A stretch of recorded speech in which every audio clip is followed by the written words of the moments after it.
Hello everyone, welcome to our channel. ఎలా ఉన్నారు అందరూ?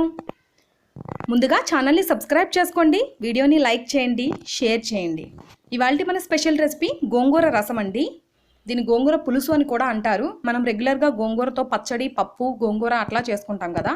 ఒకసారి ఈ రసం కూడా ట్రై చేయండి, చాలా టేస్టీగా ఉంటుంది. ఇప్పుడైతే ప్రాసెస్ చూసేద్దాం.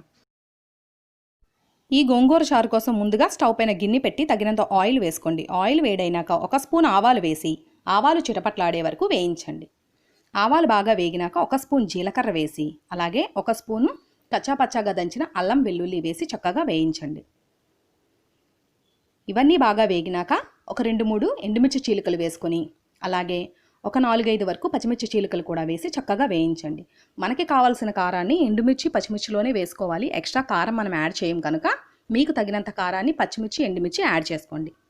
ఇవి బాగా వేగినాక దీనిలోకి సన్నగా తరిగిన ఒక ఉల్లి తరుగు వేసి కాస్త ఉప్పు వేయండి. ఉప్పు వేయడం వల్ల ఉల్లిపాయ చాలా త్వరగా మగ్గుతుందన్నమాట. ఇవి చక్కగా వేగేంత వరకు వేయించుకోండి.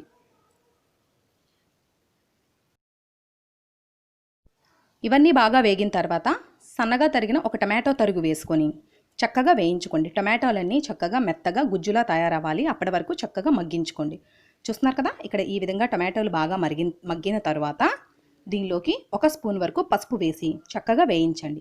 పసుపు కాస్త పచ్చివాసన పోయేంత వరకు వేయించుకొని దీనిలోకి కొన్ని కరివేపాకు రెబ్బలు వేసి వేయించండి.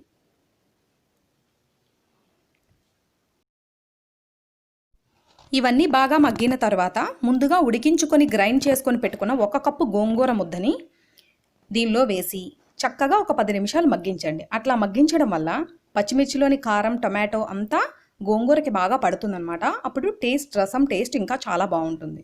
ఇప్పుడు చూస్తున్నారు కదా, ఇదే విధంగా మధ్య మధ్యలో కలుపుతూ అడుగు పట్టకుండా ఒక 10 నిమిషాలు మగ్గించండి.